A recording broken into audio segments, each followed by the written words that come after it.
Yo, what's happening, guys? Give this a quick second here. Make sure that my audio is working. There we go.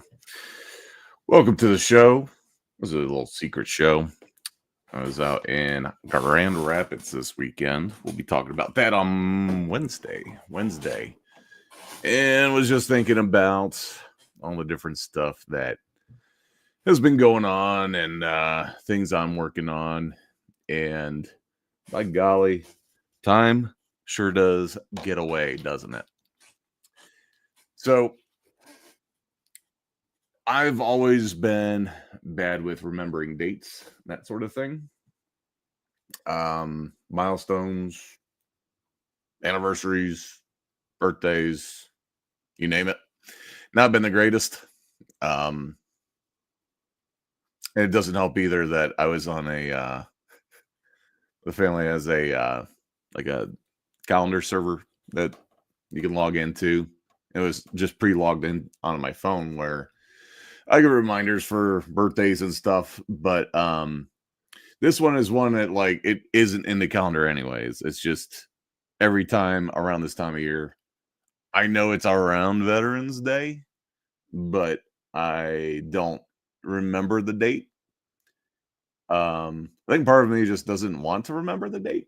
If I'm being honest, if I'm being honest with y'all, it is not a fun day. We hit the 9-year anniversary of my brother passing away, and that was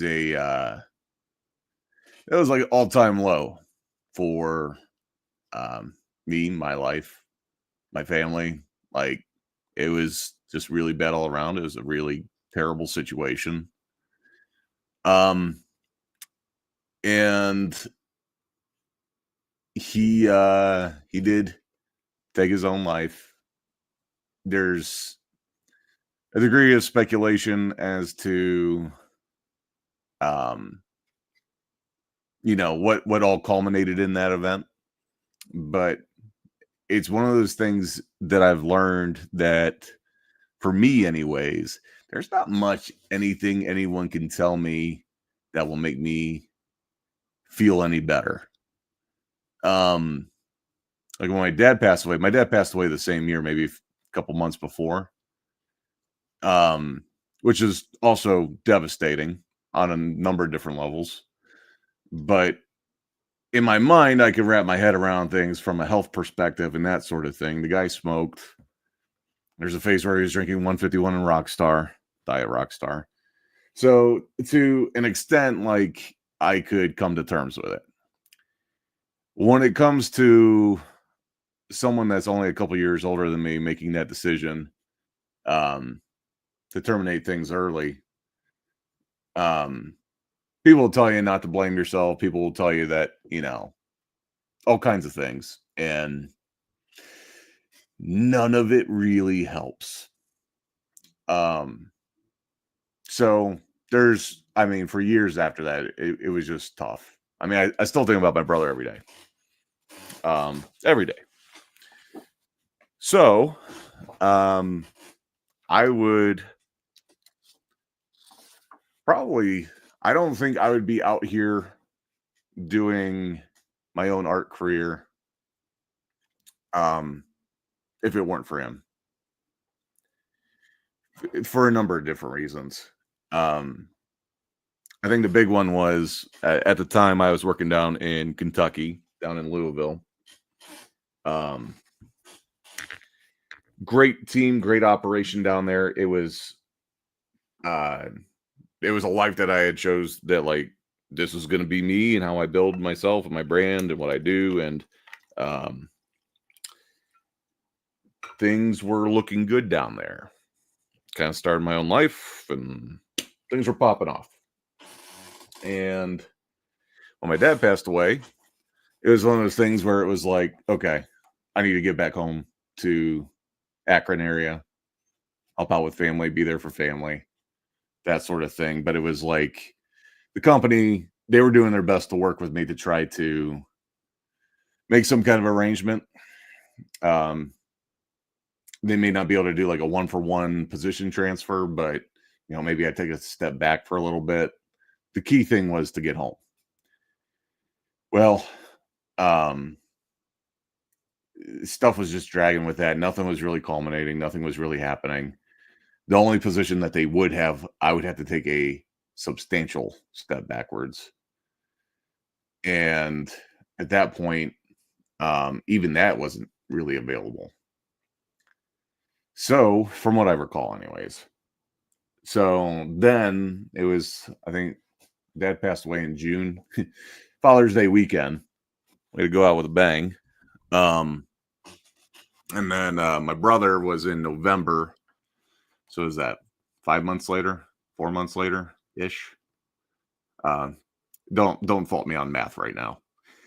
So when my brother passed, it was no longer we'll get to it when we get to it. We'll get Steve up there when we get Steve up there. It's if you don't have something for me literally right now that I can transfer to Cleveland, Akron, I am actively searching for a job to get back.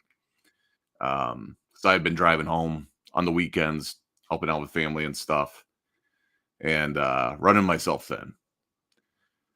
So that whole like path that I was going down with being, was operations manager for a company down there.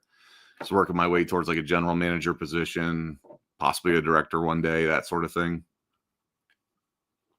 That didn't matter anymore. We needed to get home. I think I had taken for granted that my brother, his name's Kevin, I think I had taken for granted that he was doing better, that he was mentally in a better spot, emotionally in a better spot. And he and I would talk every now and then, not that often. I know that he had struggled. He had a rough relationship with my dad. They would argue all the time. So I got music playing in my headphones. I need to turn this off. It's just distracting. I think he was masking a lot of it. He had a background of having some different issues with depression through the years, some different issues. And the last time that I had talked to him, he had called me to let me know that he had things were looking up. He had gotten in contact with someone through like military benefits. I don't know if it's GI Bill or what it was, but the whole thing was he was going to be able to go back to school and get his master's for practically free, I believe. He was just having a hard time thinking about what he wanted to do. And he was asking me my opinion and that sort of thing. And really the only advice I had at the time, other than asking him like, well, what do you want to do? And he didn't really know, was, sometimes if you just get on some of these different recruiting sites like Monster or Indeed or even LinkedIn, and click around different companies and see what kind of positions they're hiring for. Sometimes that sparks some curiosity, like, oh, what is a project manager for such and such chemical company? What does that look like? Is that more spreadsheets or is that actually down there working with stuff? So I don't know. We probably talked for maybe 20 minutes. He seemed pretty positive. That was the most positive he had sounded in quite a while. We had talked about possibly me going back down there. I'd only visited him once down in Houston. And talking about possibly going down and visiting again. It was just, I had used so much of my PTO.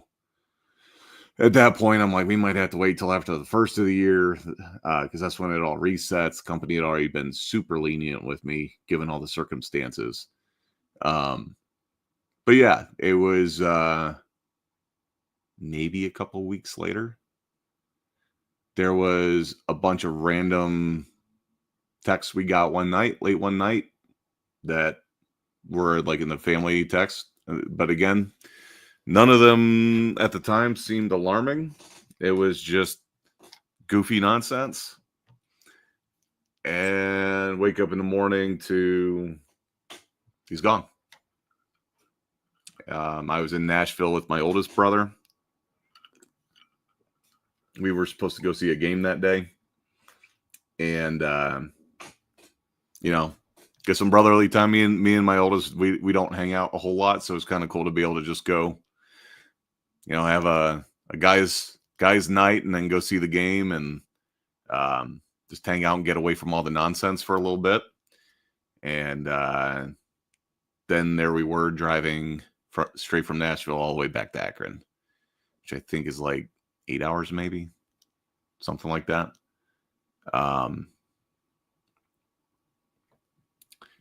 So yeah, I ended up moving back home, back to the Akron area, and went back to work for company I had worked with previously. I'd originally applied to one position. It wasn't available.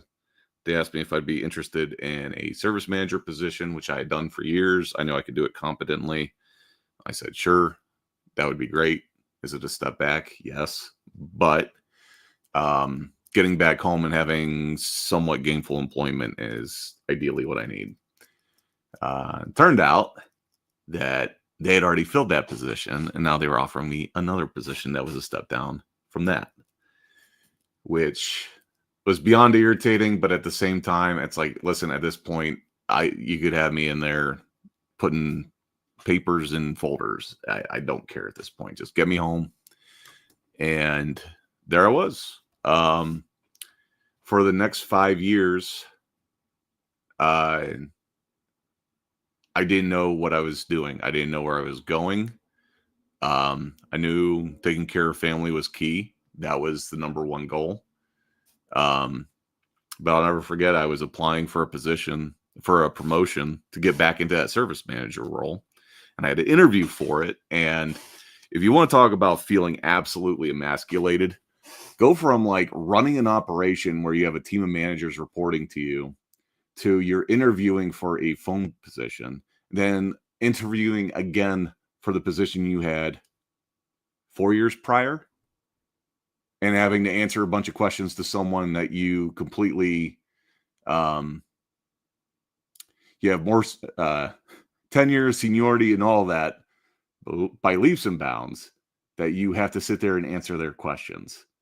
At the time, that wasn't even in my head. It was just, I need to get this position. I need to be making more money. I need to be in the service manager position because I know I can do it. I know I can do it well. I'll be better fit for the company here. So one of the managers, a great person. She was a tremendous help in a number of different ways, as far as professionally, especially professionally. Because she was really on top of her game. She had asked me what my career plan was, like what my goals were, and I just broke down right in the office, and I had to apologize. I'm like, I don't know what my goals are. I gave up everything, and now I'm here, and I'm just trying to make things work.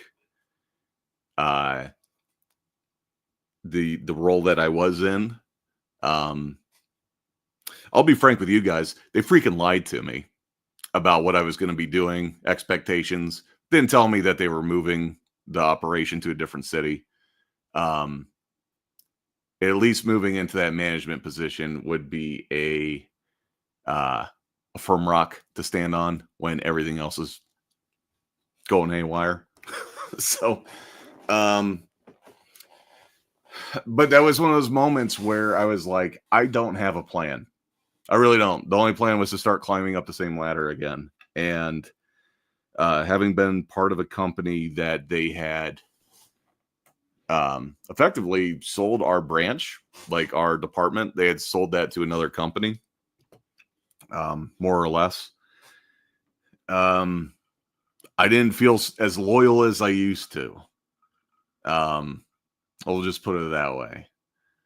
So it was around that time I decided I need to start doing some positive stuff that isn't just um obviously you need to be there for family and that sort of thing, but I can't just be working up the same ladder. I got to have something that is more of my soul, what I'm about. Um because I'd already done the thing where you work 60, 70 hours a week every week into the weekends. And it wasn't getting me anywhere. It got me like 3 steps forward, 8 steps back, and now I was back to where I had already been. So I decided that at the time I was going to do podcasting. I had been with all those long drives back and forth, um, back home to Akron. It was about a 5-hour drive from Louisville. I was listening to a lot of D&D podcasts and had hit up some buddies about doing a D&D podcast where I would DM. I would come up with the story and everything else, and then we would play that. We'd record 2 sessions in a night, and then we'd have a weekly release of about an hour-long episode. And it was fun. And it was a positive thing that was moving forward, because the only thing that I could say to anybody that is going through the loss of a loved one, especially, God forbid, you're in a situation where they choose to end their own life, is that you have to find positive ways forward.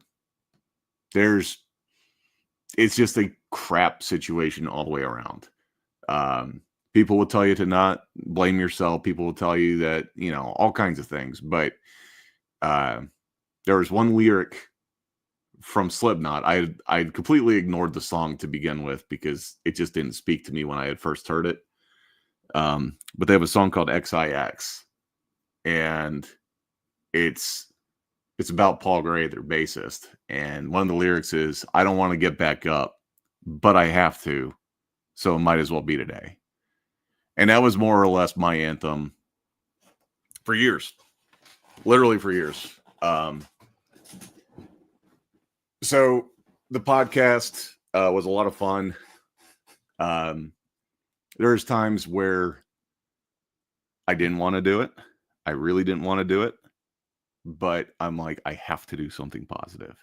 If I don't do something positive, I will go back home, I will start drinking, and I'll be a mess. And I have to find positive ways forward. And that's what I told myself. So I'm eternally thankful for the folks that were part of that podcast, not only on the cast, but also all those that were listening and tuning in and downloading and sharing stuff, meeting us out at conventions. But that was what ultimately got me back into doing conventions. I had done one when I lived in Louisville. Almost didn't do it because I had signed up for it, and then my dad had passed away that June, and I was driving home every weekend. But the family was like, "No, you paid for a table, like hang out." "What's up, Dave? I'm just spilling my guts over here. Feel free to hang out. Feel free to ask questions if you got any." We're gonna be doing a little bit of drawing here in a little bit. Your night going all right, bud? Have a good weekend. They so I what was I saying? So I did my first show in 2015, and then I decided to start promoting the podcast at the Artist Alley tables. So I was selling my artwork, and then we were also giving away like mugs and stuff if you signed up for the podcast. It was free to sign up, but my thought process was, why just pay for advertising if I can meet people in person, get to know them, get them something simple for free, and get them tuned into the podcast? Well, the harsh reality is I lost a lot of money on the podcast. I lost a lot of money. I bought really nice microphones. I bought recording equipment, the domain space for the website, the hosting for the actual podcast itself, on top of all the merchandise that we were buying to try to sell. I didn't sell a single piece of merchandise.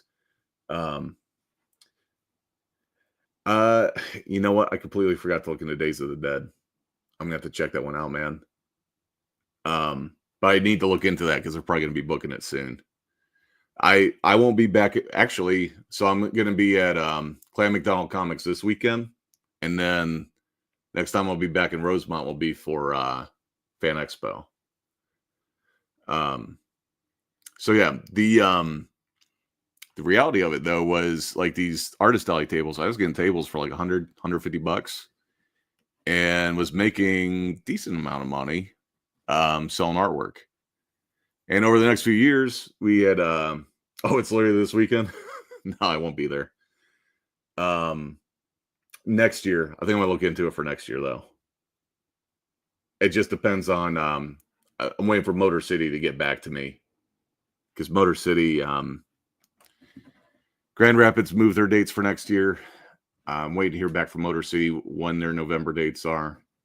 But yeah, those Days of the Dead look good though, man. I need to sign up for some of those. But yeah, pretty much I had by forcing myself to do something positive and find a way forward with doing the artist alleys and promoting the podcast and stuff, I ended up discovering that I actually really like art, and this is actually a good way to make money doing it. It was something I couldn't do out of high school. I didn't have the starting capital to do a bunch of conventions. But I had a really good paying job, and I was like, you know what? This COVID thing shut the world down for a year, and I just pretended I had 1 year to be ready. So if I hadn't moved back home and started doing these conventions through this podcast, I would not be doing art full time. I would probably still be trying to make the corporate life work, trying to climb the corporate ladder.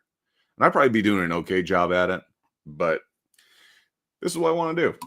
I enjoy doing this. There are times where this is a lot of hard work. There's times where I really don't know how I'm going to keep doing what I'm doing, because as you grow the business, the bills get bigger. But recently, let's see if I can get the drawing board going here. Let's see. We got a drawing board. There we go. Kind of dark. Hopefully you guys can see that. One of my brothers was cleaning out the house and found a bunch of my brother's old artwork. I guess before we do this, let's show some of his. I've got his DeviantArt pulled up here.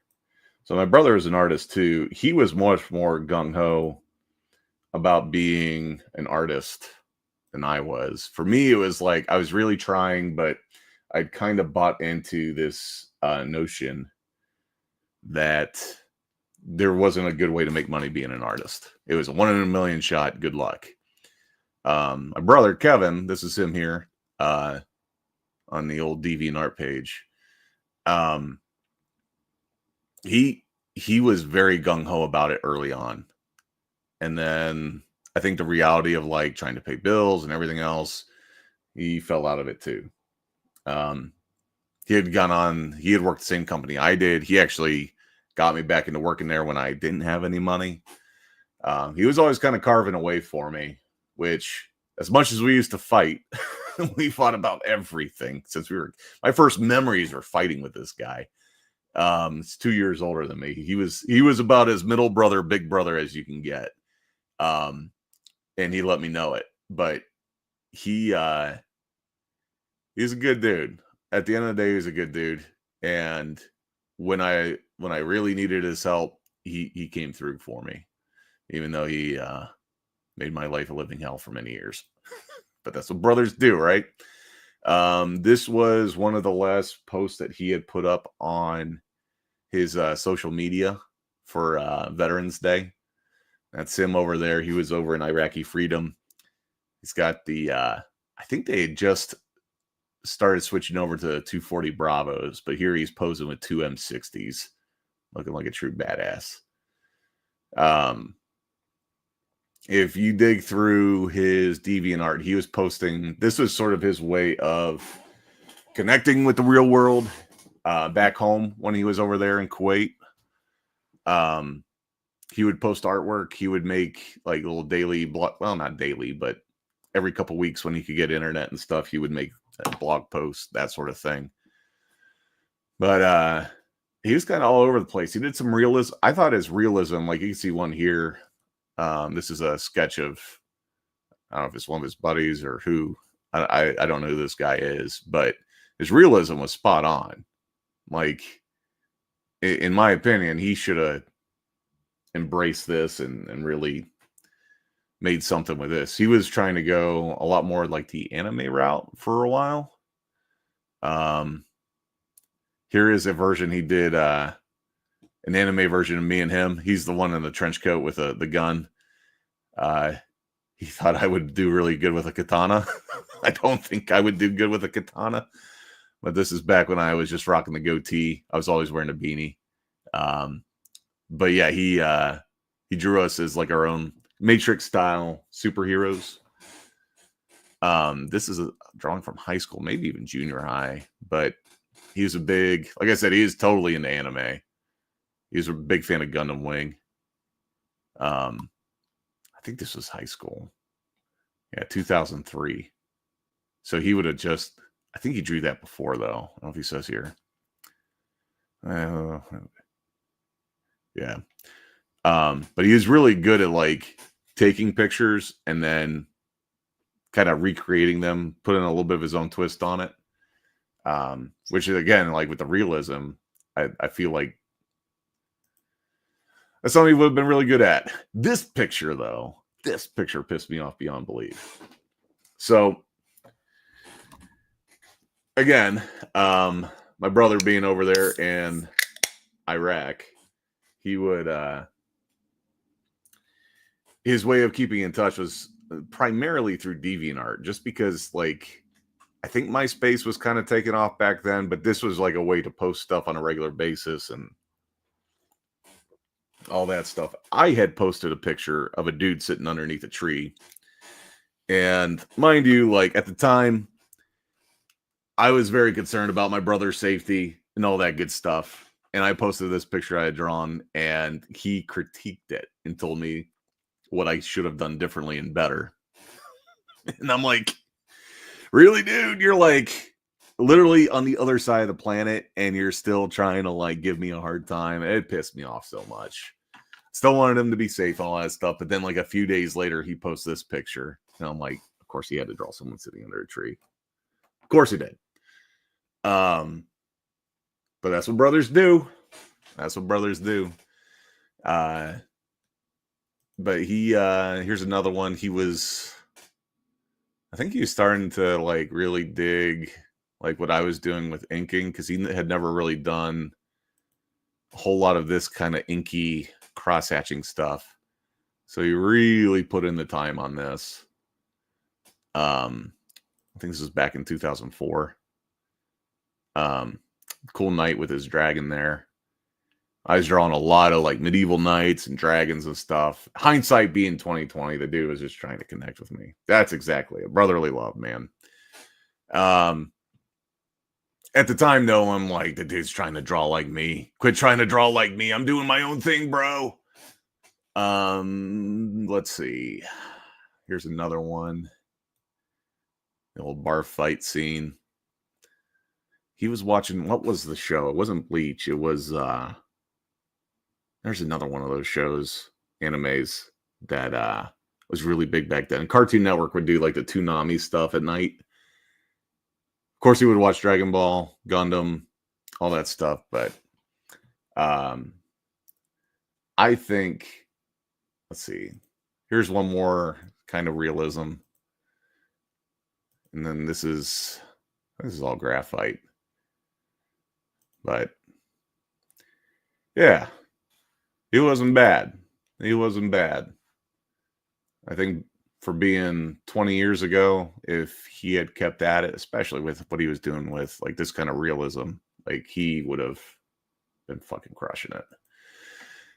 This was probably my favorite piece that he had done. This was a college piece that he had done. He was using I believe he was using the GI Bill. I forget what his majors were. I know he was putting a lot of art influence in what he was doing, but I think as time went on, he was realizing that maybe that wasn't going to make him the money he was going to want. So He ended up going more like the business route, if I remember correctly. I'm probably completely wrong on that. It's been a minute. But this was his I forget what they call this. It's more expressive, geometric, abstract, if you will. Um, but it's a really cool piece. And I think, yeah, down here he's got his name on it. That's him, man. So like I said, we hit the 9-year anniversary. It was late last week of him passing. So I decided, since my brother had found, let's see if we can pull it up here again. He had found a bunch of Kevin's old artwork, and he handed it off to me. So we got this cool, like, I'm assuming this is like a Russian chick, which is probably controversial nowadays, especially seeing as they just greenlit Ukraine to start using long-range missiles. That's besides the point. This has nothing to do with politics. This everything to do with hot chicks with guns. This was his drawing that he had done back in the day. So what I'm gonna do tonight is we're gonna hang out, talk a little bit about the dude, some memories, all that good stuff. But I am going to do my rendition of this drawing, and yeah, we'll go from there. So if you guys have questions in the chat, feel free to hit me up. I'm going to be going out to Clam McDonald Comics this weekend, doing a big live sale. I think I'm making this person way too big. We need to do head up here. The one thing I was wondering with this, let me see if I can pull this up real quick, is I couldn't figure out what gun she was holding, because there I go, knocking stuff over. It's not a typical AK. Let me get the desk back here. It's not a typical AK because it's got this sight block back here. But the front certainly does look like an AK. It definitely has like the banana style mag. But this sight block back here, the rear sight, is throwing me off. It should be up here towards the middle. So I was thinking maybe it's a Galil that has similar to the front of the AK there with the front sight post, the gas tube, piston tube, and all that. But he has more of the typical AK muzzle brake on the front. So I think what we're going to do is we're just going to make it an AK. I'm going to use some creative license. I think that's what we're going to do. I did do a, what was it? Back in, I've been 21, maybe. I had drawn a picture of him from the Renaissance Festival. I don't know who took the picture, but I had drawn that picture, and whatever money was raised from it, we donated to one of the veterans organizations. And then I think it was the next year I had done another like military themed one to donate. I haven't done it in a while.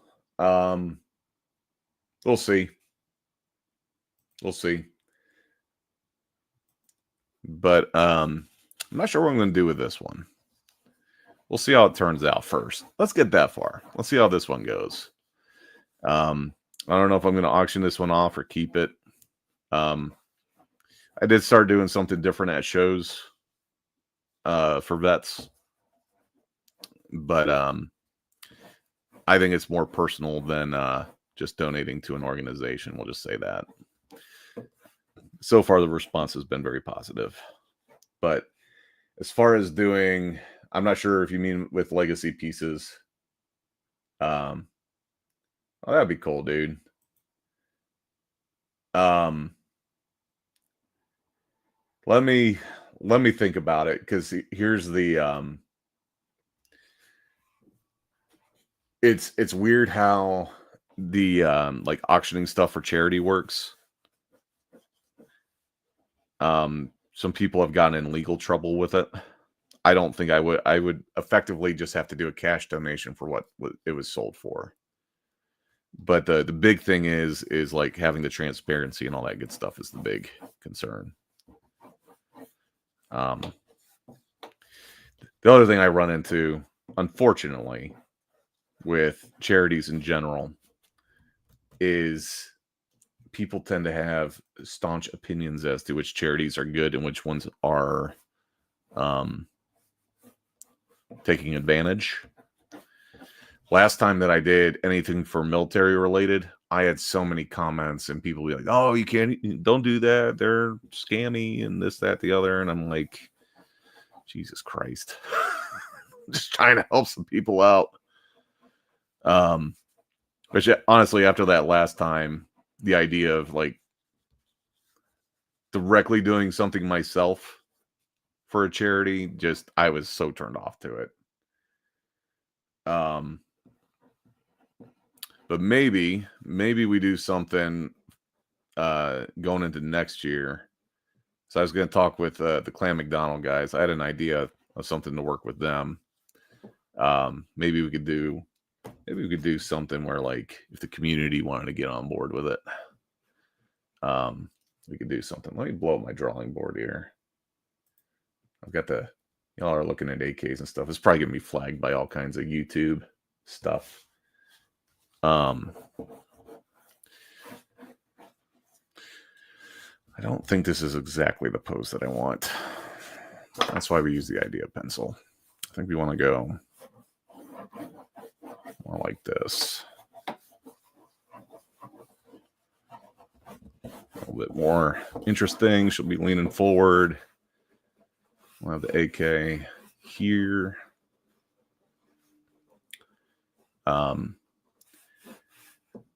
But yeah, I ended up getting, was it last year? Awesome, dude. Very cool. I ended up finding a Wonder Woman blank sketch cover. And the idea I had originally was getting a bunch of artists to do sketches in it because it's 100% blank. All the pages are blank, all that good stuff. It's not just the cover that's blank.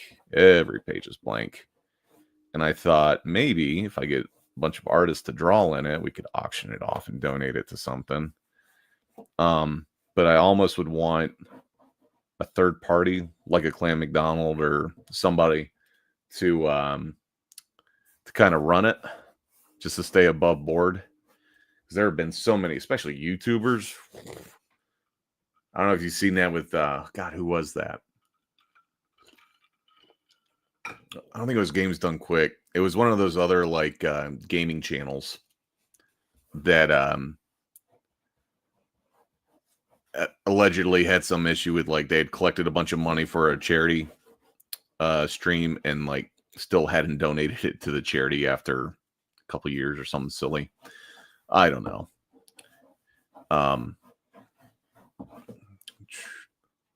So we'll see. We will see.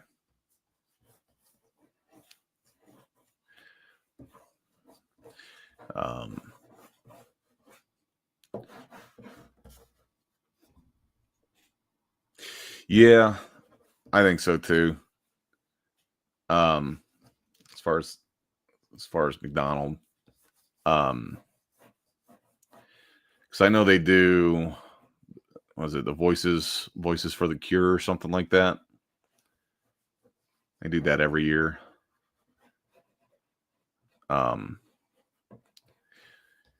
So I don't know. I've occasionally will donate pieces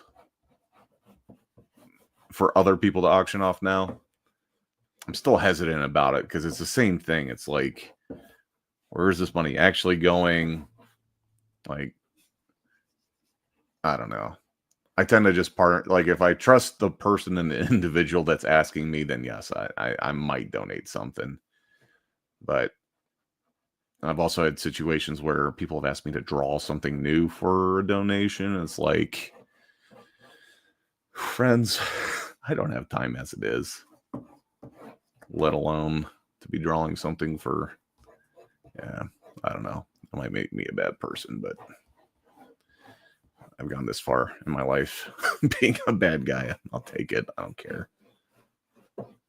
Add it to the list. Got fuzzy hat.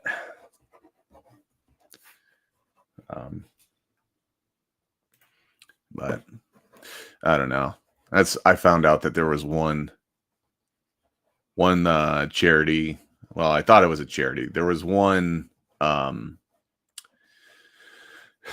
What am I trying to say here? There's one auction that I had donated a piece to under the impression that it was for a 501c3, like a nonprofit organization, and I came to find out that it was very much so for a profit organization. Partially being the people that were auctioning it, they got their cut, they got their commission off of it. In fact, I think they took all the money. So I'm very, very hesitant to sell stuff now, or give stuff to be auctioned off, I should say. All right. So she has some interesting arm cuffs going on here. It's like a looks like a fuzzy thing around the arm. Maybe a couple fuzzy things around the arm. She's got a lot of fuzzy stuff going on here. I think I might have to make some decisions here. I think we'll do a fuzzy thing around here, regular sleeve, fuzzy on the forearm, and then maybe we'll do fingerless gloves here. Fingerless gloves for the win.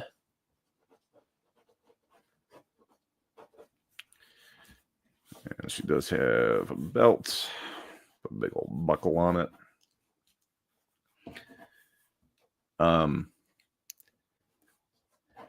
Question I've always kind of wondered.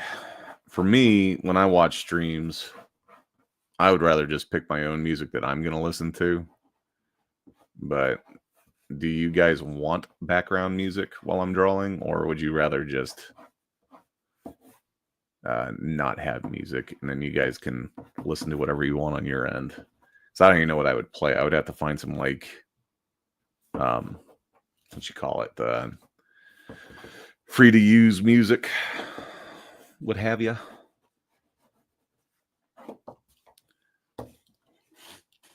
Let's see, we're gonna lay in some detail here.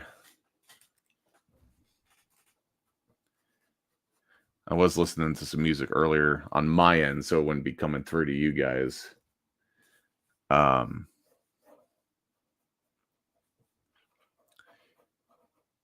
I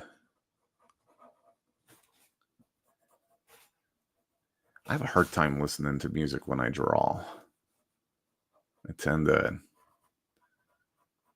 do a lot of thinking while I'm drawing, and if I have music on, I find it really distracting. But when you're doing a show, you want your audience to be entertained.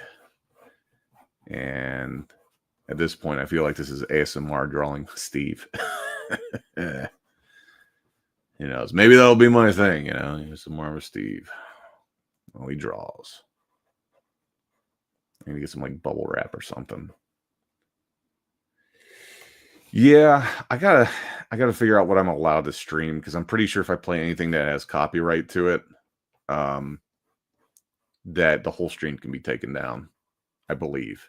I know it was like that with just regular videos, because back when we were doing the podcast, and we would I would write all the music, and some of the loops that I would use would be hit for copyright strikes, even though they were free to use loops. So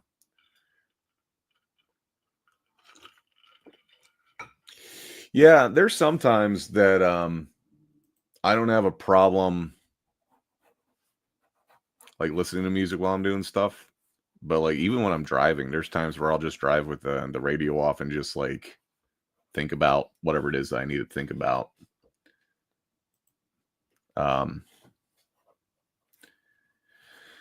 So I don't know. I don't know. I feel like if I was gonna play music on here, I would literally just have it coming through the stream and not be playing in my headphones. I think that's how I would do it. At that point, it's like I feel like you guys can probably figure out your own music that you actually want to listen to. You know what I mean? Because I'd be playing. There's a lot of YouTube channels that do uh, free to stream music, but it's usually like some kind of industrial techno. Some of it's really good. I don't know. I don't know. What you've been listening to audiobook wise?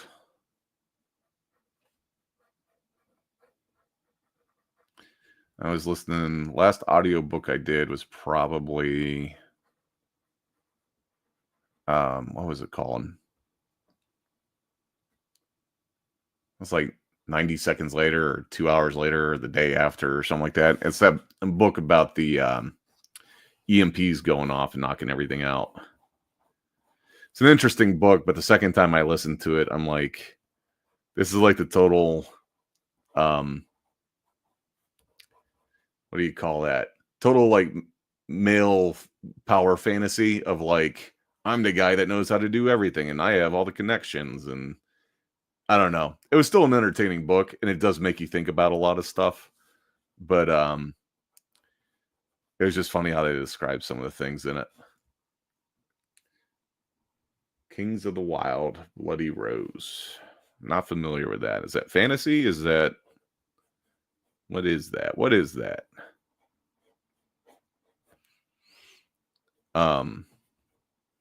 I'm gonna go on about that book here for a minute. I don't know what she's doing with her hand. This doesn't make sense. Yeah, I guess it makes sense.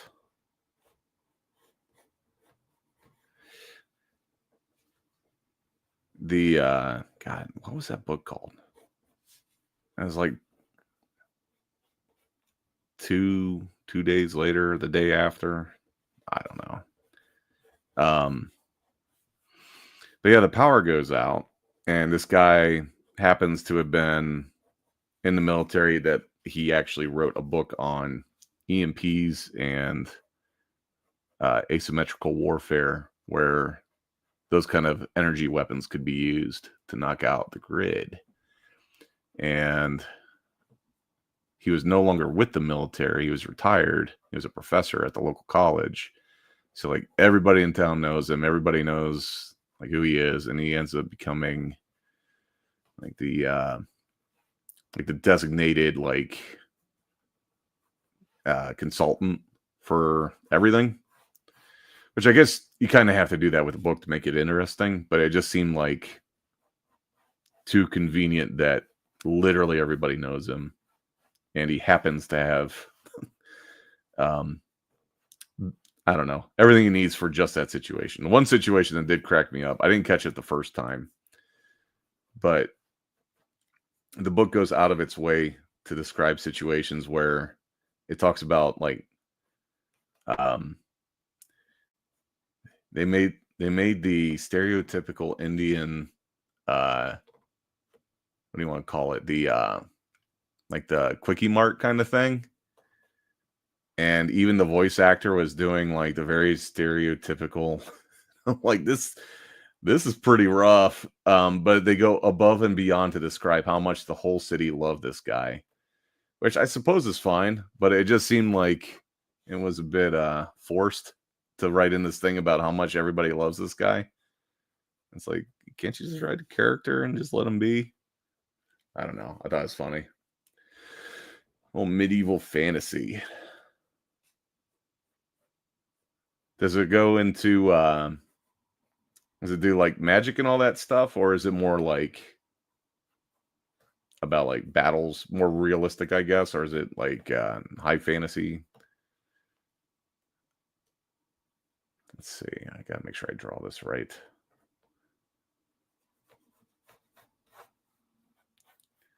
Be the stock coming down here.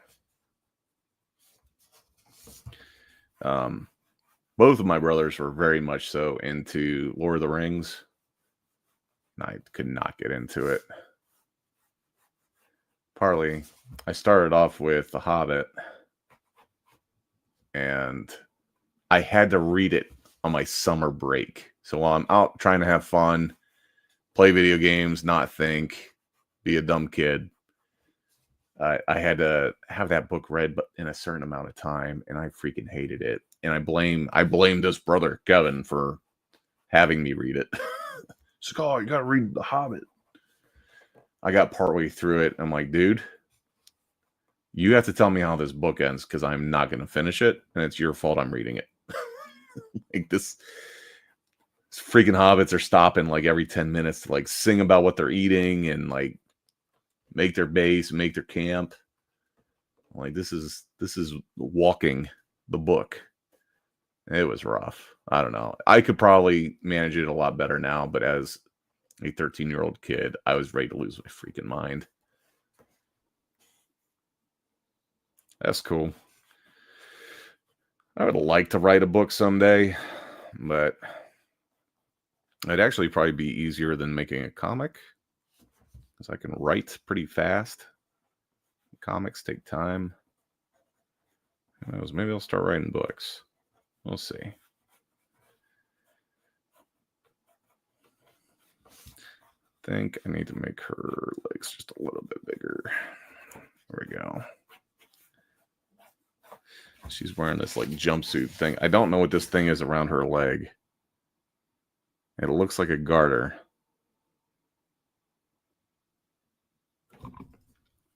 I don't know. Let's make it more fuzzy stuff. Okay, so we got the belt. It needs to have 2 of these things. We got fingerless gloves.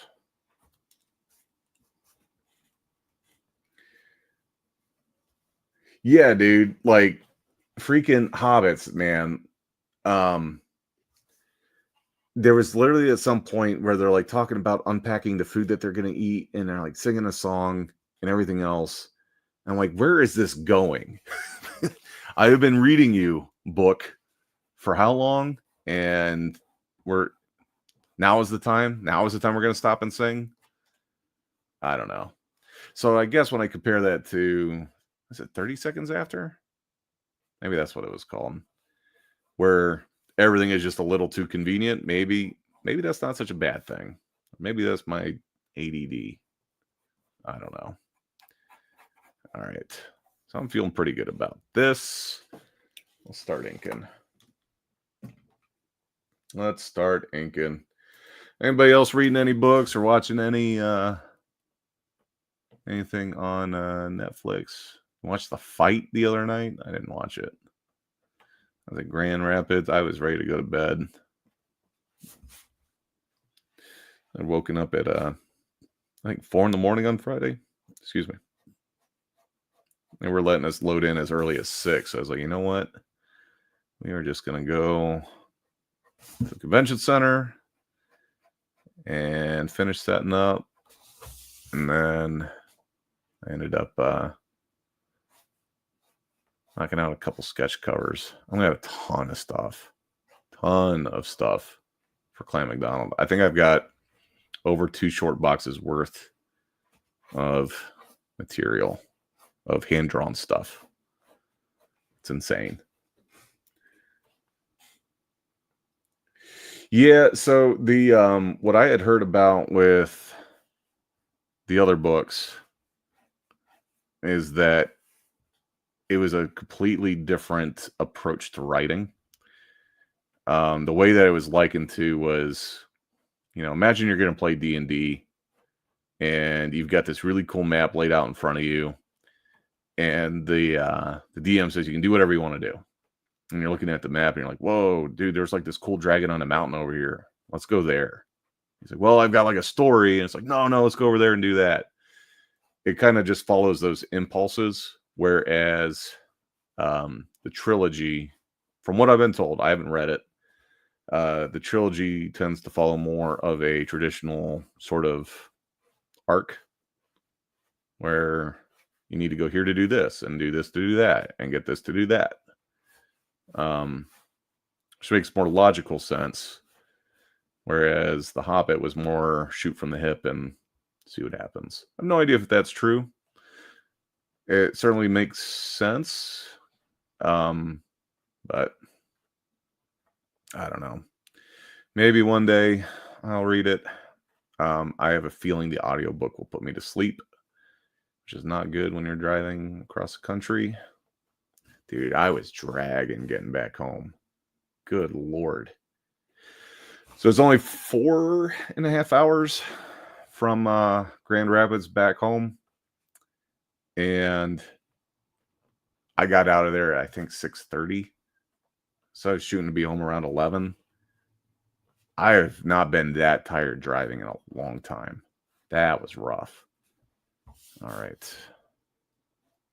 I think we're going to switch over to the black pen here.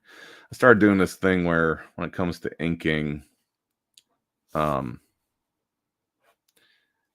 things like the skin and hair, sometimes clothing,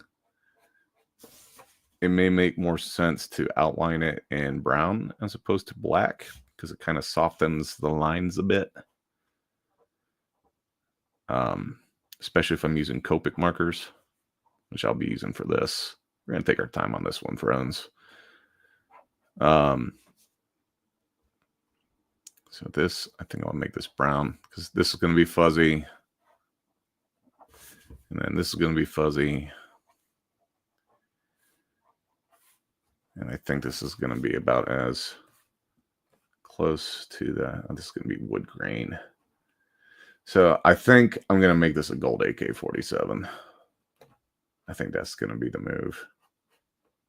He didn't color his, so I get to interpret. And I think it's going to be a gold AK. I think it needs to happen. And I don't need a whole lot of reason. It's just going to happen. Oops, a little bit of smear there. I can fix that. Stock it up. And I really like these pens. For any of you that are wondering what kind of pen I'm using, I'm sure it's on Amazon. I can't find it at any other art store other than, what is it? Joann Fabrics. It's called Le Pen. I would show it to you, but it's very simple, very basic bullet nib. But it's got just the right amount applied to it where I can get thin lines and taper it to thicker lines. But I like the way that it, I can control, I guess, how much it flexes.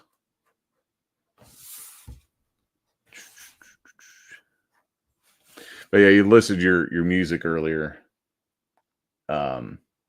Dave, the metal. I would definitely be playing metal if I had a choice, I guess. I'm not familiar with, what is it, Sabaton? Terizas. Not familiar with those. I'll have to check those out. We used to listen to Amon Amarth back in the day. I probably just said that wrong, but it was one of our favorite bands when it would come on. Headbangers Ball, back when that was a thing. But I'm not going to go into full detail about Grand Rapids tonight. I'm going to be talking about it Wednesday. But I'm sure I'm not getting weird notifications over here. Nope. We good. Yeah, I don't know. It was a decent show.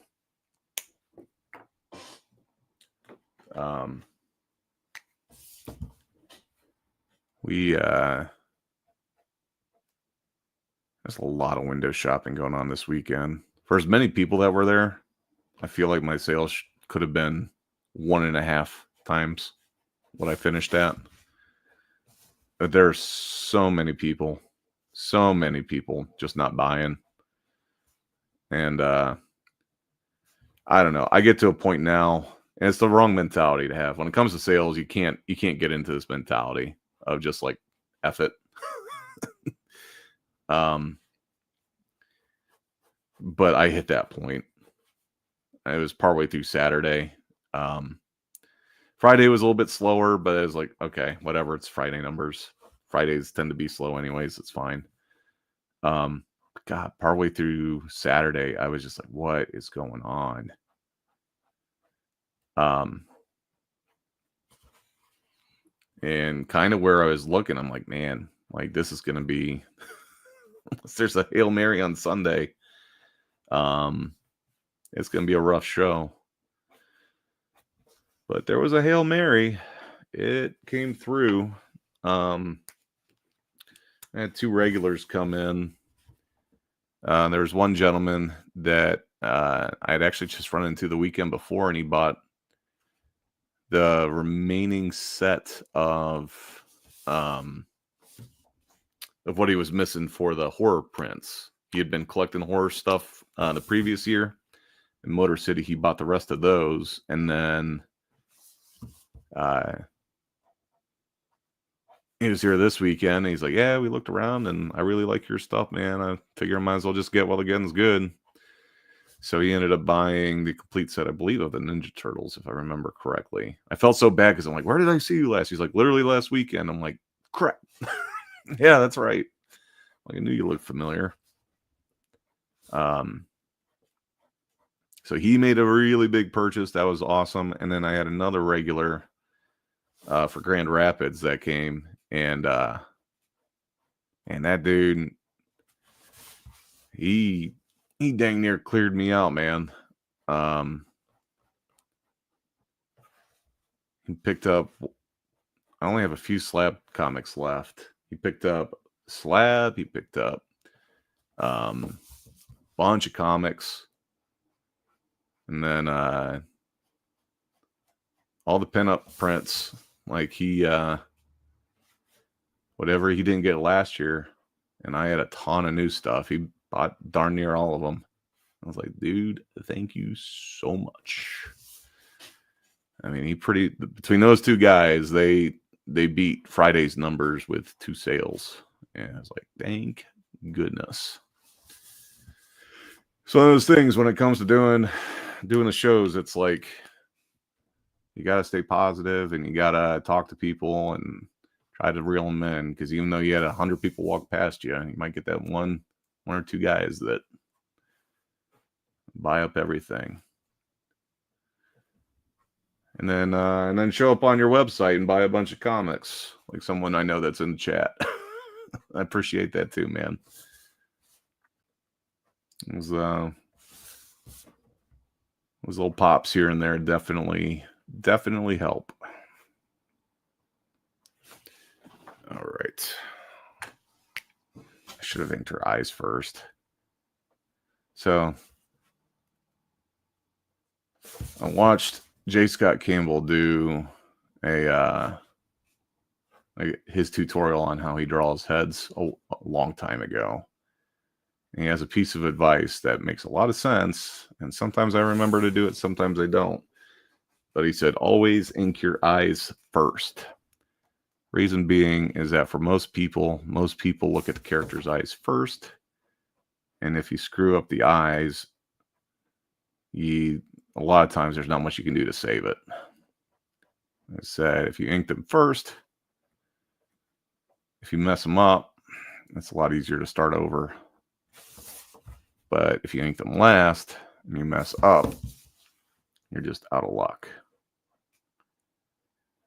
You might be able to save it. You might be able to fix it. But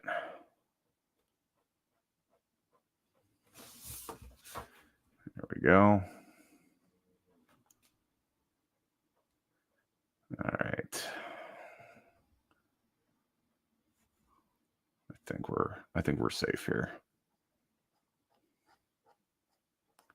Maybe they want to drop the eyelid down just a little bit, though. There we go. I should have made that brown. Too late. It's already black. All right, so we got some fuzzy stuff here. We got some fuzzy stuff there. That's going to be a different level of fuzzy. So yeah, Grand Rapids, all in all, was a success. I'm just hoping to God that it doesn't conflict with Motor City next year. Allegedly, those guys have been in a pissing match. I have no idea if that's true or not, but allegedly, Grand Rapids was the first one to add on a second show, and they put it very close to when Motor City does their May show. And in retaliation, this is all alleged. I have no idea if this is true or not. Allegedly, that's when Motor City decided to add on a second show, was to be like, oh yeah, you really gonna add a second show? Then we'll add one right next to yours in November. So, no idea if that's true or not. These are just the rumors I hear. Let's not mess that up.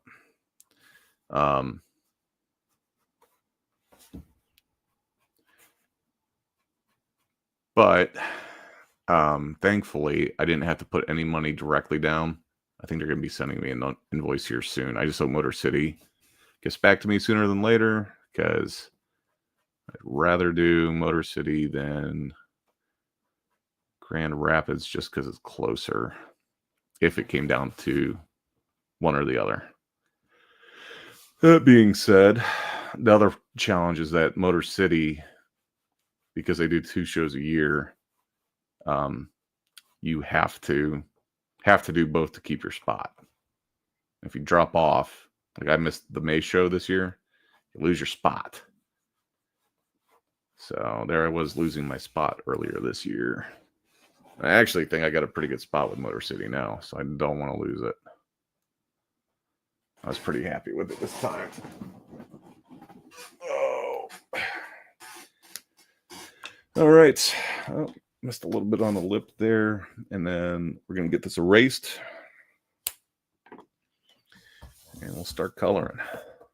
So that's kind of what I've been doing for sketch covers lately. I'm going to see how this works on a 9x12. I think it's going to look just fine. I watched some old Art Germ videos on how he does his commissions and stuff when he's using Copic markers. And learned a lot just from watching his process. He does a lot more gray work right off the rip, like especially in the hair, which I still will do that to a certain degree. Let's see here. I need to move some stuff. I have too much junk on my desk.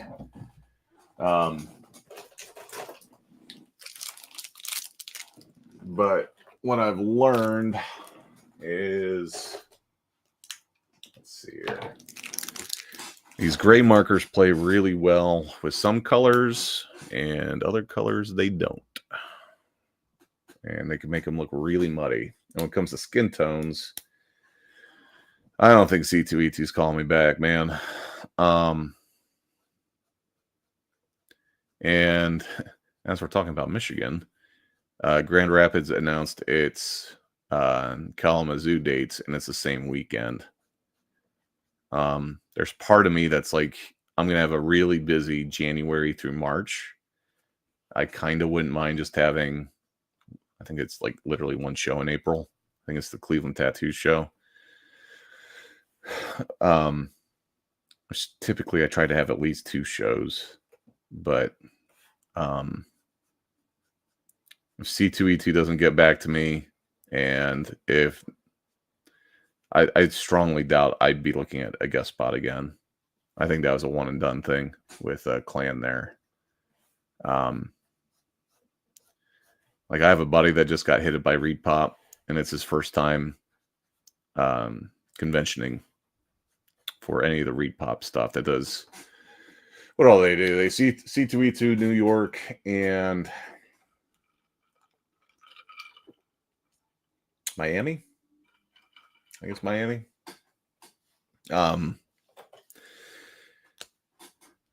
If they got in touch with him and they haven't got in touch with me, he I strongly doubt I'm getting a call back or an email or whatever. That's a lot lighter than I thought it was going to be. Let's do, yeah, maybe this one. There we go. So we'll see. I don't know. I told myself I was going to kind of tone down on how many shows I was doing, try to do bigger ones like a C2E2. But my schedule next year already looks just as busy as it was this year. It's going to be a problem if I don't have a couple pockets where I can be at home and get some work done on some stuff for a couple of reasons. One is I'm trying to do more books. More books than ever, really. And I have a hard time working on pages when I'm out at shows, or if I go back to the hotel room. By the time I get back to the hotel room, the last thing I want to do is start drawing.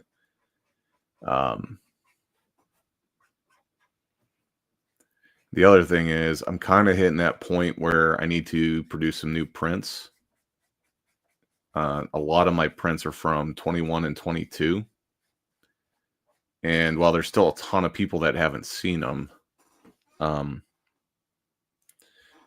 I could probably get by another year just fine, I have grown so much as an artist, and I think I could sell even more if I update some of these. But to do that, I need time. In fact, it was one of those things that, like, when I was debating on even doing what I'm currently doing, I was like, I only have so many days until I have to be at Clan McDonald. Best use of my time would be producing stuff that I could sell on that show. And I actually did some sketches today. I just wasn't feeling, man. So tired and like trying to focus, and drank another Monster, and I was like, you know what? I need to draw something that I actually want to draw. And the more I thought about doing this, I thought about doing this for a while. So you know what? That's what I want to do. I think if I do something that I actually want to do for once, as opposed to forcing myself to knock out a bunch of stuff, it'll be helpful. And sure as hell, it has been, I'm already enjoying this. Yeah, I actually have a ton of stuff that's coming. I have produced a lot of stuff that I haven't released yet just because the books aren't out. So I'm gonna let a little bit of spoiler out of the bag. Is that there's going to be some more girls getting introduced to Slaughter Dolls universe. And if I can get to the point where I can hire inkers, colorers, maybe even pencil artists to like keep the universe going, and I can focus more on writing and then like designing characters to hand them off. I have a number of characters that I think are going to be a lot of fun. And their names, they have names that I can't believe aren't taken already. So I need to get them out there sooner than later. And once I do that, I've already got artwork that I've produced.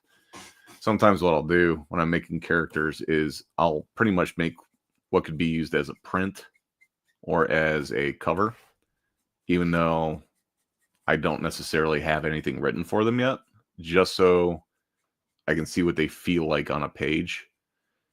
And if it seems interesting, if it looks interesting, then I'll run with it. And sometimes it's just like, yeah, well, that was neat, but that's going to disappear into the stack. But there are 3 more girls that are getting, I guess, technically a first appearance in Slaughter Dolls 2, even though you're not going to really see them. I don't know if that's too spoilery. But, I mean, the plan is Slaughter Dolls 3, you're actually going to see who they are, what they're about. and it's going to leave some room for that story to open up. All right, I'm feeling pretty good about that. I feel like I need some darker. I need a darker brown marker. So this is where it would probably behoove me to just throw in some darker grays. Bear with me for a moment while I struggle. Yeah, I'm pretty excited about it, man. Like, the whole Alice in Slaughterland thing is going to be fun. I'm enjoying that one, but that's like, it's going to be its own little self-contained story. But it is fun to do like a different style. But I'm like, I kind of need to just put my stock in the thing that has the most backing, which is just Slaughter Dolls. So I need to build up that universe, build up those stories, build up those characters, and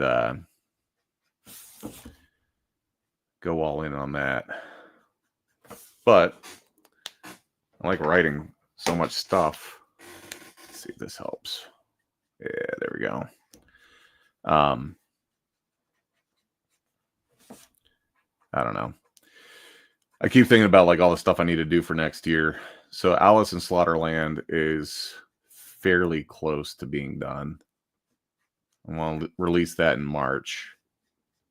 I need to do Dark Side 2, which I think will be maybe midsummer.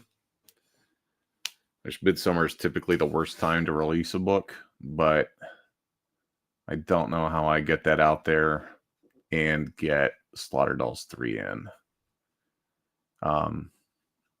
All next year. Slaughter Dolls 3 is mostly up here. I've thought about it quite a bit. Dark Side 2, I've actually written out quite a bit. I just need to start putting on pages. And then yeah.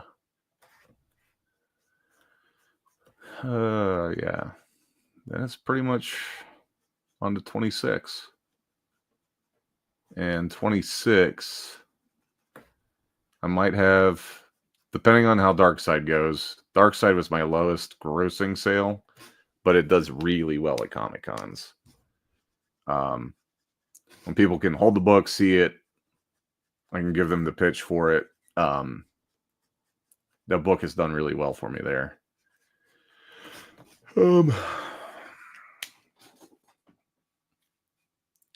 But I don't know what I was saying.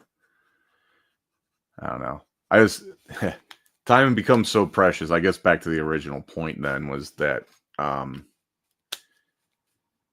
when I see a month like April that I think is literally just going to be one show, it's like, well, I kind of need that time.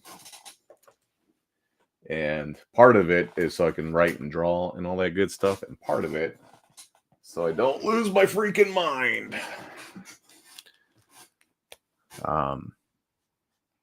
So that's the other reality is sometimes I get home and I know that I've got like 2 weeks before I got another show. And I end up crashing hard for like 2 days. A lot of times, like if I know that I have a show next weekend or if I need to be somewhere or whatever, like I'll get home and then on Monday, I might sleep in a little bit from the drive. And there's other times where I just get back to it, start drawing again, working on stuff. It's like I still have the momentum, you know? So it's like, if it's there, if I'm feeling like drawing, I know I have to capitalize on it because God forbid I get in a rut where I'm just not feeling it. And it's like, then it feels forced. It doesn't feel right. It doesn't feel natural. Then the drawings start to suffer. I was trying to explain that to someone at the show this weekend. It's like, it must be great doing something that you love. I'm like, well, there's times I hate this. Like, the last time I drew a giant Ninja Turtles picture, it was like, it took me like 30 minutes to sketch the whole thing out because I kind of have my kind of have my Ninja Turtles figured out at this point. But I'm like, I know this is going to be another like 9 or 10 hours of inking. Ain't nobody else going to do it for me. Not for free. So I've adopted this mentality, and you guys have probably heard me say this before, but I've adopted this mentality of like, I want to focus on what I know I can do. Like if I'm that tired, if I'm that like out of focus, if I focus on what I know I can do, and I just chip away at that, then the bigger picture becomes easier to manage. And suddenly it's not as hard as I thought it was going to be, or time consuming, or it's just more rewarding to see something coming together as opposed to, seeing all the work I have to do. They say that is one of the signs of ADD, is like getting bogged down by looking at the process and knowing how long it's going to take to do this or do that or whatever. Only a book or two.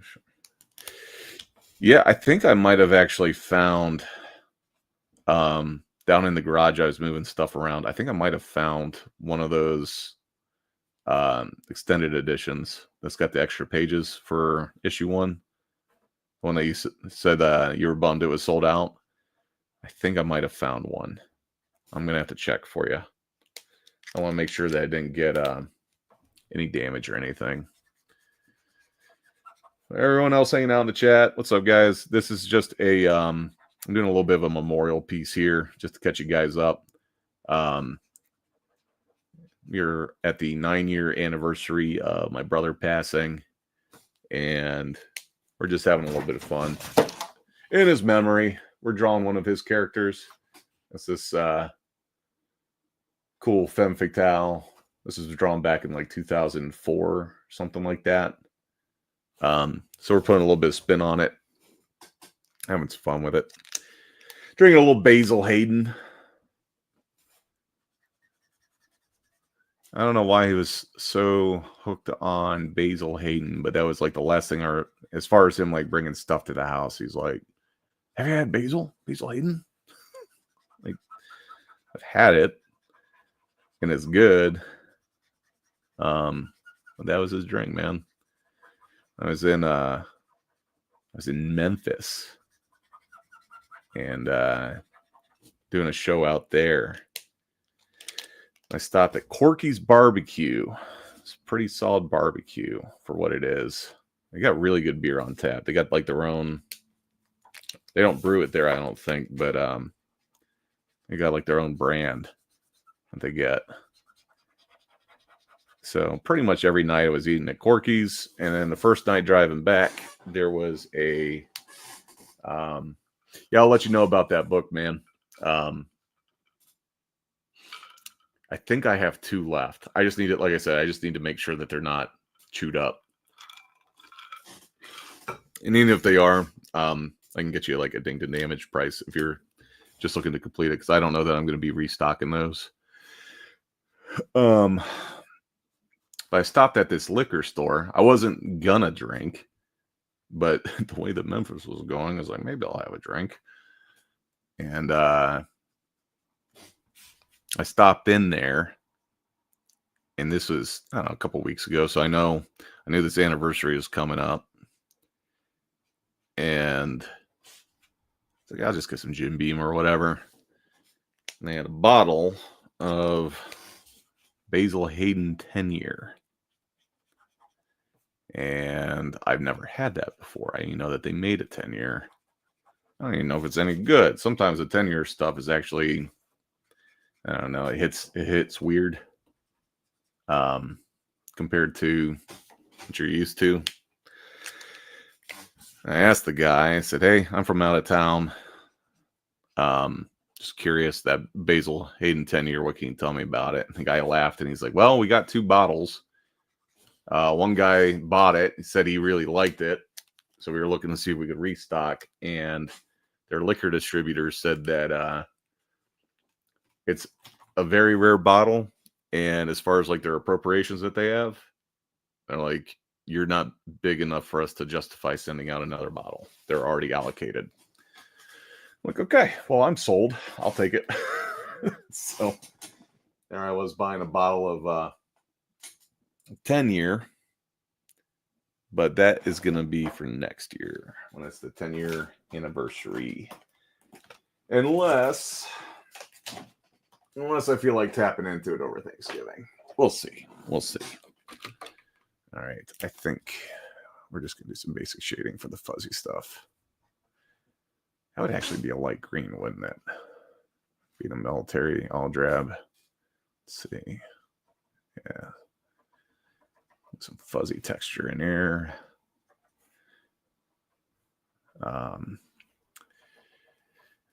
So yeah, Memphis altogether wasn't a terrible show by any means. There's just a lot of kind of weird stuff that happened that weekend. And then I saw that bottle of 10-year and I'm like, okay. I don't know if this is a sign, but I don't need much of an excuse to buy a bottle of bourbon. All right. Actually think I want to make those gloves brown too. I think that was the plan. Let's do it. So yeah, got a lot going on this week and next. The last shipment of Slaughter Dolls 2 stuff showed up at FedEx kind of late today. So I believe tomorrow I'm going to pick that up. The rest of the shipping material is showing up tomorrow. So I'm thinking tomorrow is primarily going to be get all my ducks in a row to start packing orders Wednesday. So hopefully by maybe even Wednesday afternoon, I could start running some stuff to the post office and get the rest in Thursday, Friday. I think that's going to be the plan. I know it seems like every time I finish a Kickstarter, it's about 2 months before I can actually ship stuff. Because by the time orders come in, everyone gets their freaking surveys filled out. Still waiting on like 2 people. It's like, come on, guys. Pay good money for this. Let's get you your stuff, man. A little bit of a separation there. So yeah, we'll see. But I want to try to get. And same for Clan McDonald. I've got about 2 short boxes worth of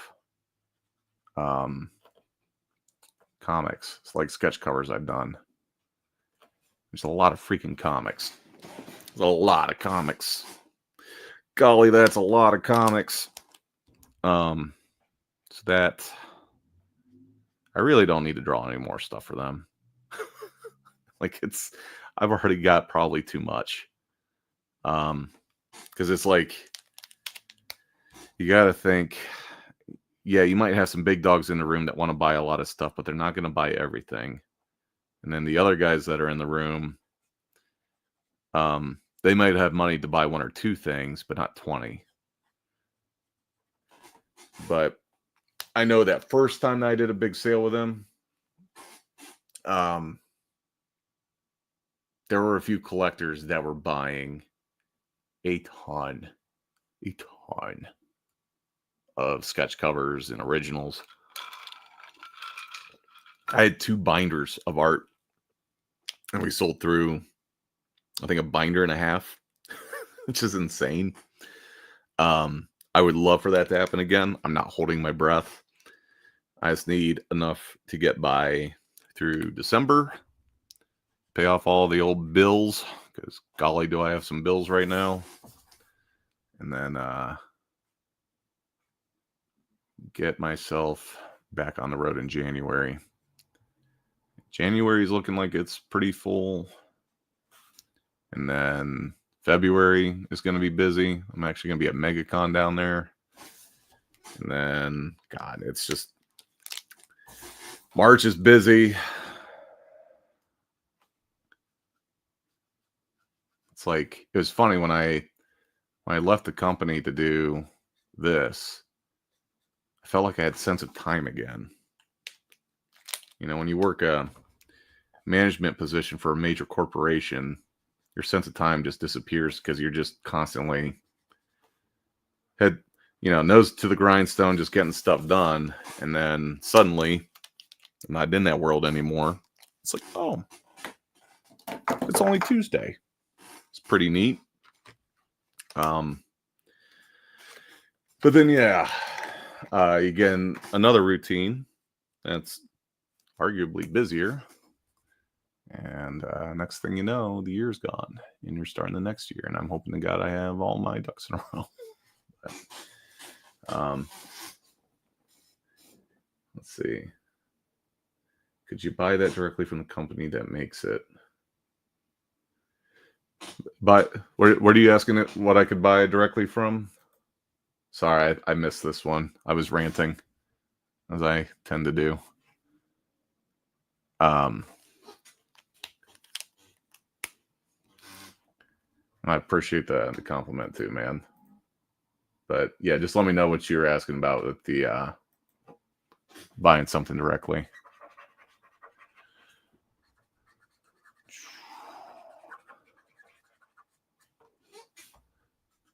So yeah, that will be January. I am doing a couple more tattoo shows.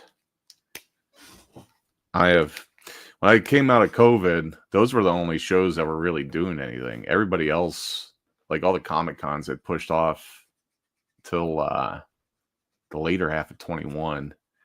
The only shows that were open were tattoo shows. I did like 14 tattoo shows that year. Yeah, as far as the bourbon goes, probably. I know that there's a lot of places you can buy online and have stuff shipped. I treat my bourbon like I treat my Pokemon. I want to catch them in the wild. Oh my goodness, my shoulders all jacked up from driving. Yeah, I'd rather discover that stuff out at the shops. I've ordered stuff before, and that's fine. And sometimes you have to do that, just to find those rare bottles or whatever. But I'd rather, like I said, I'd rather find that at the store, especially that weekend in particular. It was that was Memphis, so I guess I'll explain myself a little bit. I didn't really know what to expect with Memphis, and when I first went in, I had forgotten that I had gotten an Artist Alley table, and I have outgrown Artist Alley. Like, don't get me wrong, much respect for the Artist Alley hustle. I have way too much stuff to even try to fit into a 6-foot artist. Now, granted, I had a corner spot, but I have way too much stuff to try to cram into a 6-foot Artist Alley table. That's just the reality of the matter. So I just kind of laughed, and I was like, I could be pissed about the situation that I've put myself in, or I kind of just said a prayer. I was like, well, whatever my purpose is this weekend, put me to work. I'm here. Let's find the silver lining.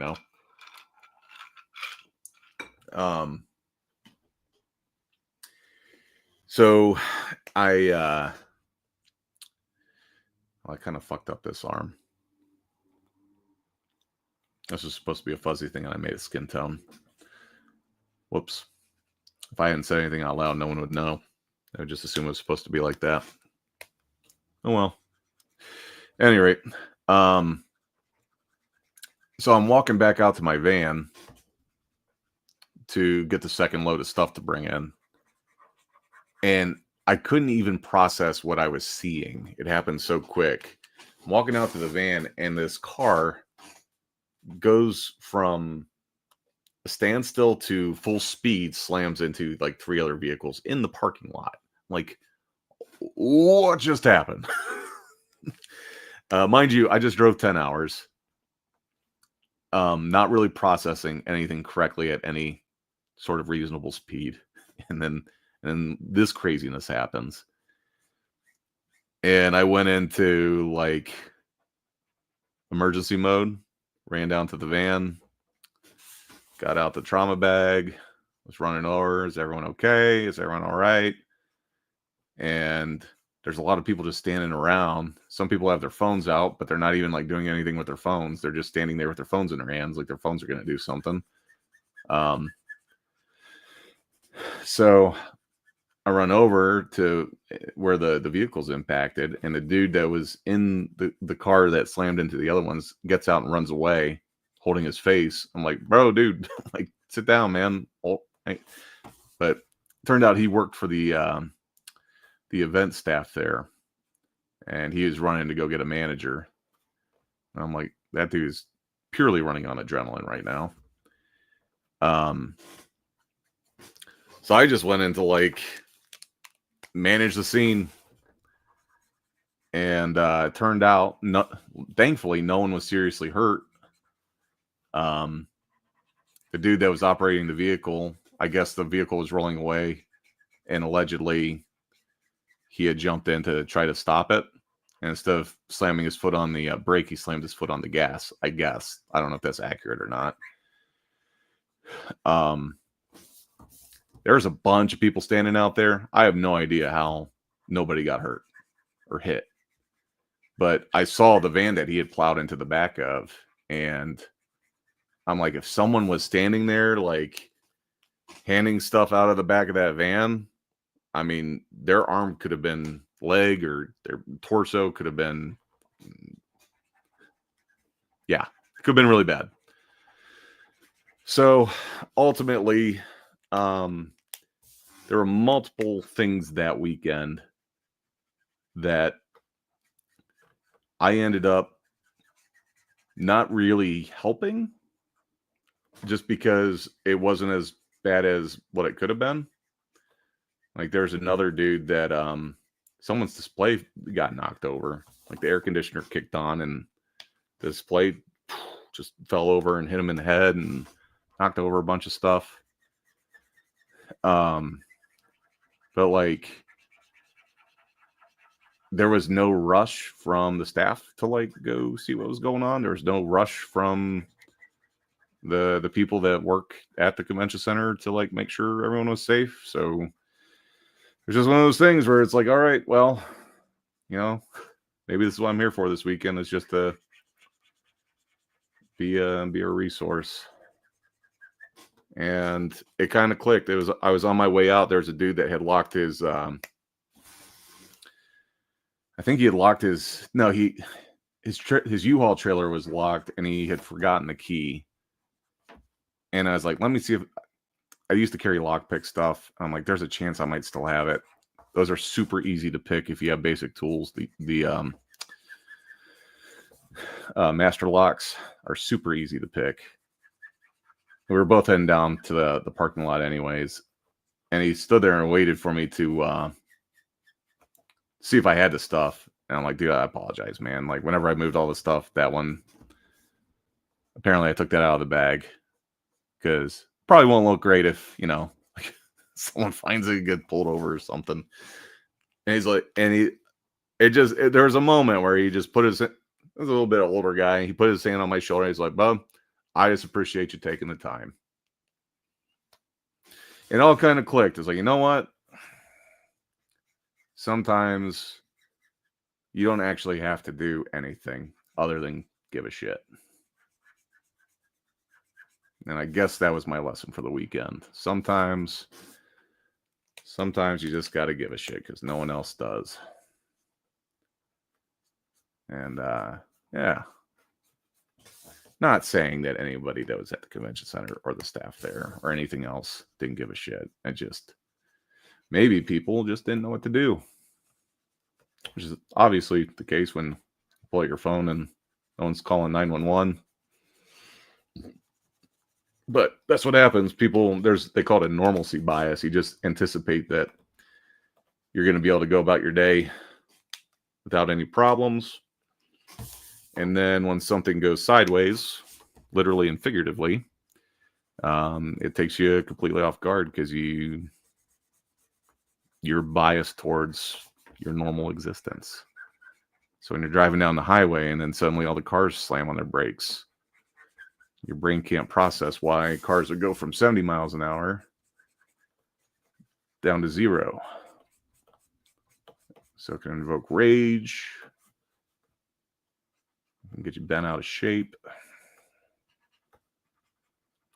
But the reality of it is, most times, when it comes to things like vehicle accidents and stuff like that, cars have so much safety stuff built into them that really minimizes the amount of injuries you can get, which is good. It's a good thing. But it's those reasons, a few times stuff does go really wrong, it helps to have some basic first aid stuff just in case. And I don't know, it's one of those things I actually need to, now that I'm thinking about and talking about it out loud, I need to get a new fire extinguisher to put in the vehicle. It was a long time ago, and I had carried a fire extinguisher in my car for a long time, but the tab broke on it.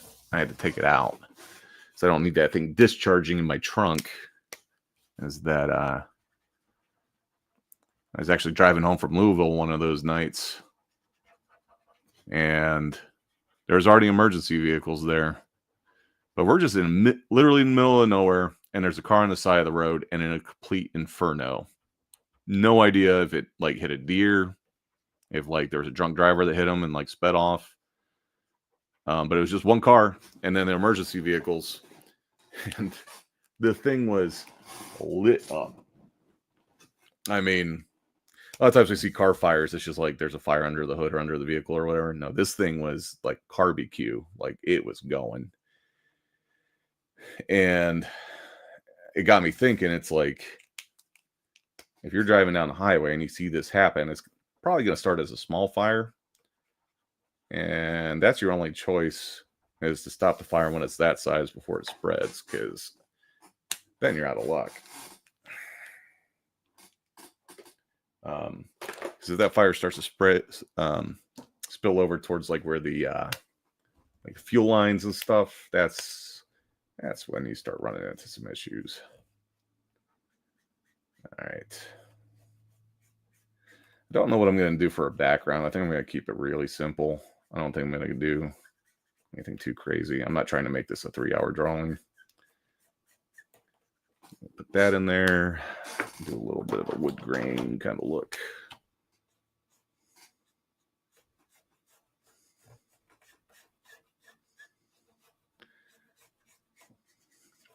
Put some shadows in there too.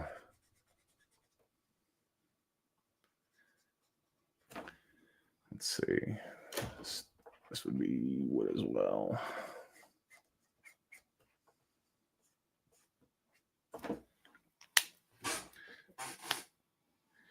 Well, as far as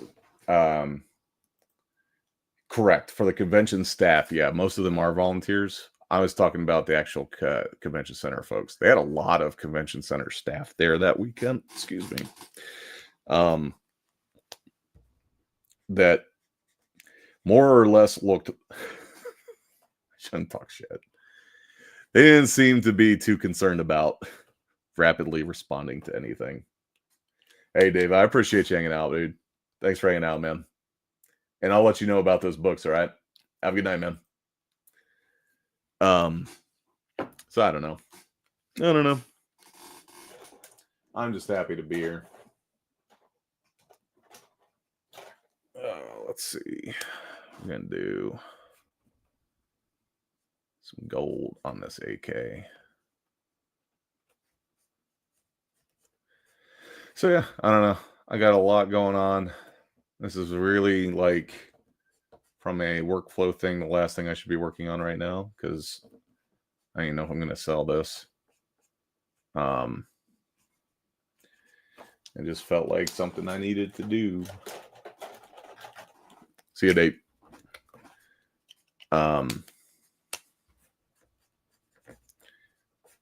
This is, if any of you have been watching and you're not sure what I'm working on here, this is the 9-year anniversary of my brother passing. And we found some of his art in the house when we were cleaning it out. I say I wasn't cleaning anything. I wasn't there. But my brother pulled this out and he handed me a bunch of his old art. So this one I thought was pretty cool. Figured we do a little bit of a tribute piece and get that going. So, yeah.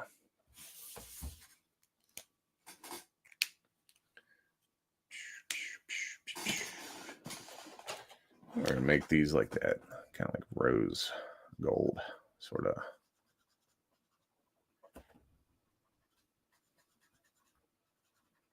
I think that'd make everything pop a little bit.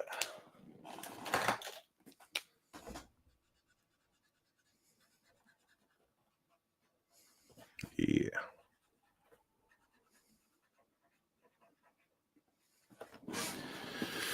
Oh, what color are her eyes gonna be? I think we're just gonna default to blue. Blue seems pretty safe.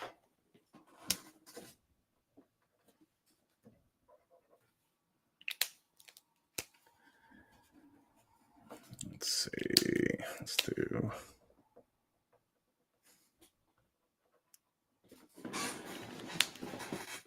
All right.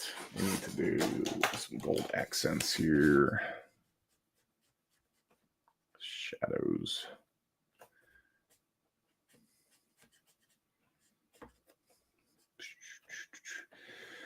So yeah, I don't know. I actually owe it to both of my brothers for helping me get into art at the level that I'm at. Mainly because when I was a kid, they were bigger than me, smarter than me, stronger than me. Both were better at drawing than me. But I was like, of all the things that they are better than me at, drawing is the one thing that I might actually be able to get better than them at. And well, Kevin was very much more the anime style and realism. Like his realism was really good.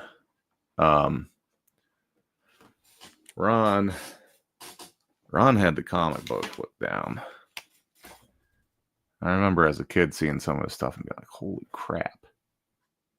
Like, I remember some of his drawings of like Wolverine and stuff that he would do. And it's like, holy crap, this guy's going to go work for Marvel.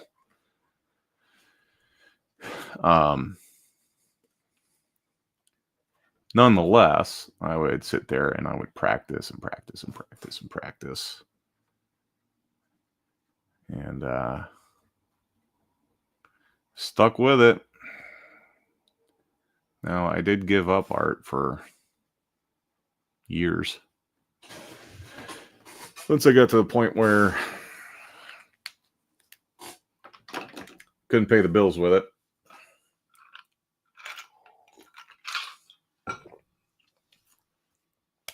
I was actually flat broke.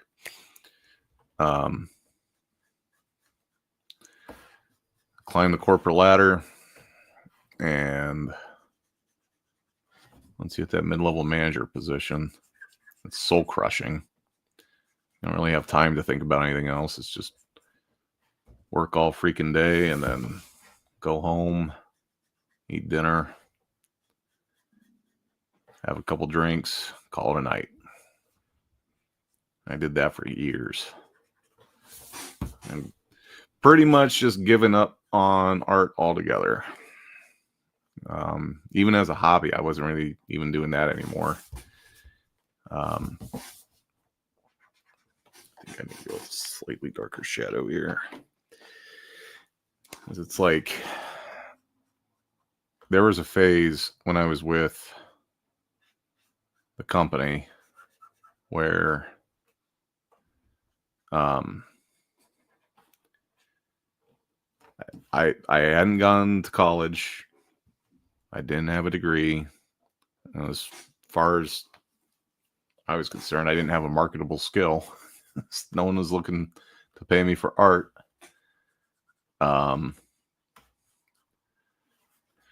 So I got in with the company again. I got in as a truck driver, going around seeing customers, picking up stuff for. We were doing industrial shredding back then,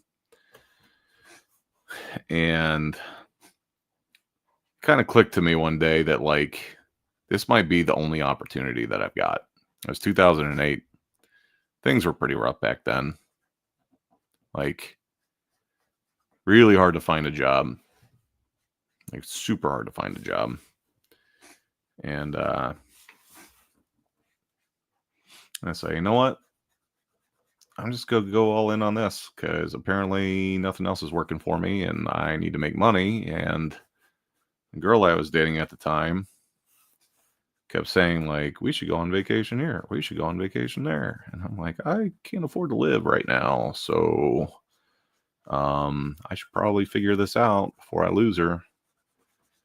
And I ended up taking every overtime option that I could, and I actually got an offer from one of our other divisions, which prompted me to talk to my boss and say, hey, instead of me just jumping ship and going over there, like, what do I need to do to be promotable?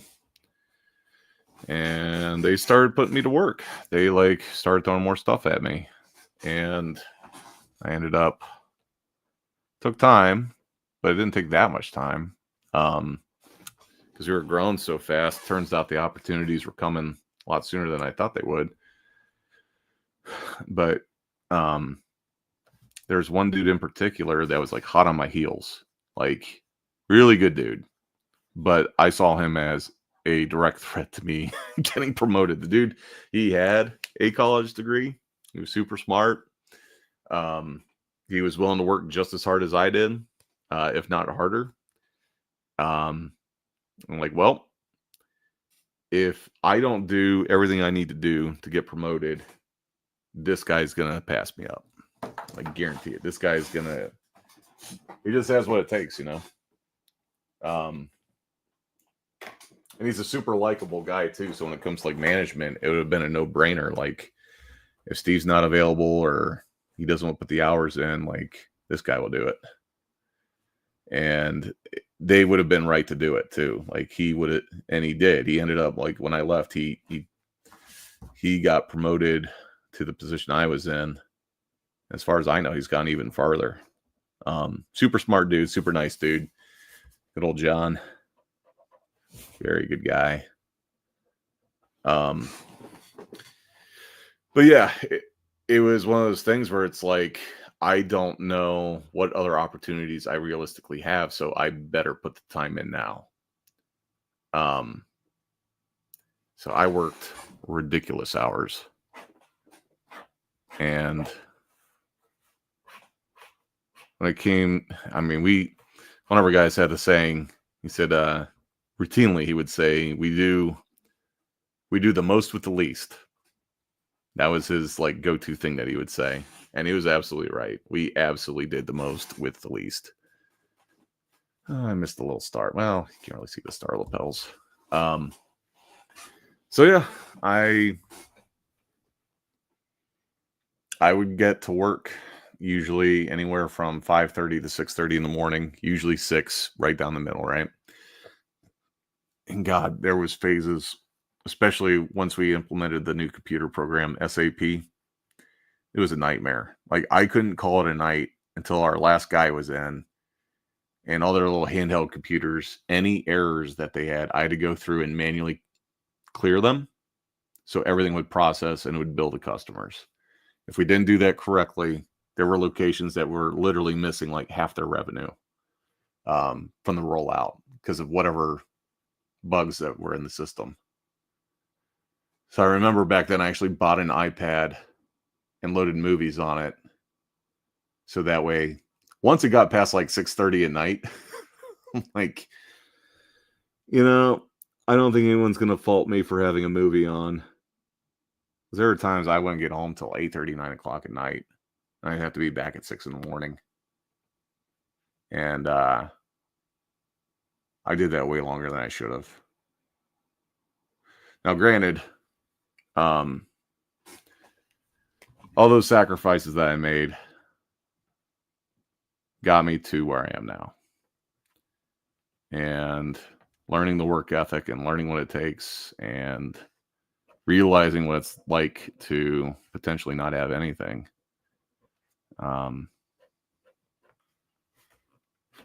Gives you a different appreciation for stuff. But I don't know. I'm gonna put a few more details in here, and then we're gonna call it friends. Let's see. I have a pen. Do I have a paint pen over here? I don't think I do. I don't think I have the one I want.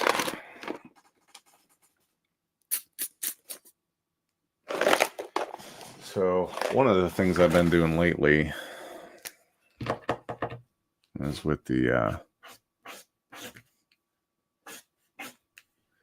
using these Posca pens to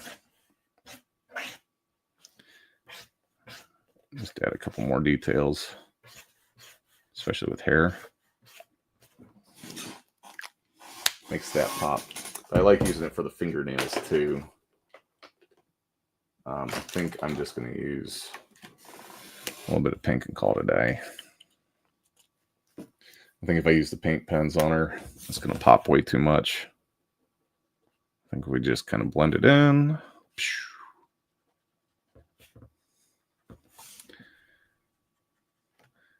Because that would be like a neon pink, and it's going to look like a press-on nails.